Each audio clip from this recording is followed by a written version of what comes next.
And occasionally, one just hopes that when one gets to the second reading of a bill, we might find a National Party member who has read it and refers to it, Mr Speaker. But maybe I'm hoping for too much when it comes to the mid-ranking, in fact, some of the brighter MPs from the National Party, like the one who has just spoken. Mr Speaker, to make it clear, the Labour Party is opposing this bill. And I say this, it's more in sadness than in anger. I did some work with Maurice Williamson in order to facilitate getting the bill into the House and to move it quickly through the Select Committee process. It's fair to say, Mr Speaker, at this point, I regret the cooperation that occurred on that occasion, because I was gullible enough, I think is the right word, to take the Minister at his word that this was a relatively minor matter and that it would get the unanimous support of the Parliament. Now, clearly that was wrong, and as the Select Committee has sat and people have looked more carefully at the legislation, what we are seeing here is in fact a case of retrospective taxation without representation. It's a combination of two of the worst sins that a democracy and a parliament can do, wrapped up in one tiny little validation bill.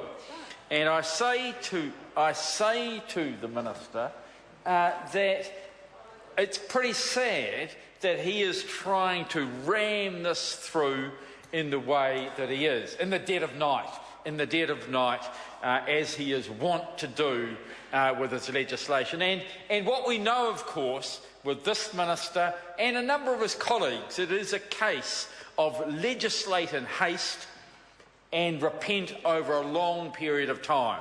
And what we're getting, now that the Minister says that he voted for a bill that was cocked up to start with. And, Mr Speaker, it may or may not be the case that there was an error in the earlier legislation. Certainly there was an error in the, well, I hope there was an error in the board's understanding of the legislation. And there is no doubt that they have committed some acts, they have taken money off people in a way which they were not entitled to do. And authorities have looked at it. The Ombudsman's looked at it, the Auditor General's looked at it, the Regulations Review have looked at it, and all of them have found that the board acted in an ultra vires manner in the way that they collected this funding. The Regulations Review Committee, as far back as 2011, concluded that the board appeared to have made an unusual or unexpected use of its levy power. And what is clear is that the bill makes actions that were previously unlawful, lawful. And Mr Speaker, it's just a question of whether we should be doing that. I mean, what would people say if this was a general taxation matter and that people had to pay hundreds of dollars each in additional taxation as a result of this sort of retrospective legislation? Mr Speaker, the Labour Party is not comfortable with the retrospective validation if this is done. In fact, the rule of law and the supremacy of Parliament is something which is very important. And when the law is passed, boards that are given authority, levy-making authority, as is the case, as this case with this Plumbers and Plumbers, Gasfitters and Drainlayers board, then there is a requirement on them to act according to that law and to not to go outside the vires that has been established for them.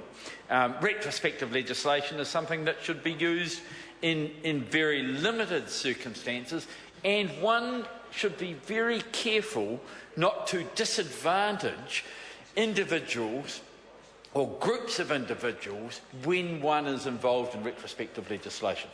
Normally with validation, it is a validation of a right, not the validation of the taking away of money from individuals, which has been established should be repaid to the individuals.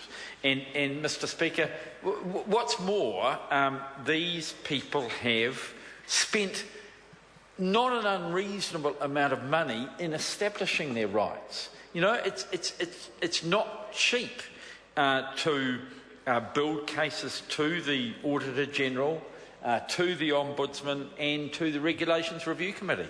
They put a lot of time and energy and got a lot of advice, and they won. And what we have now is Maurice Williamson coming to this House and saying, too bad that you won with the Ombudsman, too bad that you won with the Auditor General, too bad that you won with the Regulations Review Committee. We are now going to change the rules of the game and confiscate the wins that have rightfully accrued to this group. Now, Mr. Speaker, it may well be that it is appropriate going forward for there to be a right to levy in order to ensure that cowboys are properly regulated. And I think if that's what the bill did, we would be happy to support it and to support it quickly through the House. And Mr. Speaker, if the Minister wants to, at the committee stages, make an amendment to the bill in order to make it consistent in that way with proper process, then I'm sure he'll get Labor support. And unless the Green Party are going to sleep, I think I'm getting a nod from Holly Walker as well. Mr. Speaker, we'll get support from the other parties, and the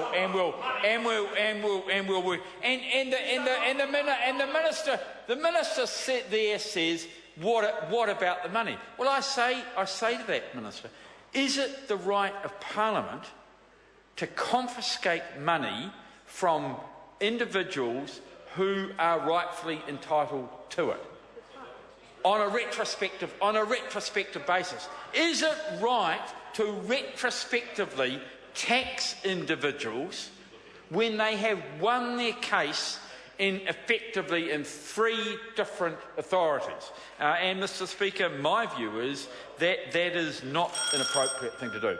Mr. Speaker, the Labor Party has prepared an SOP.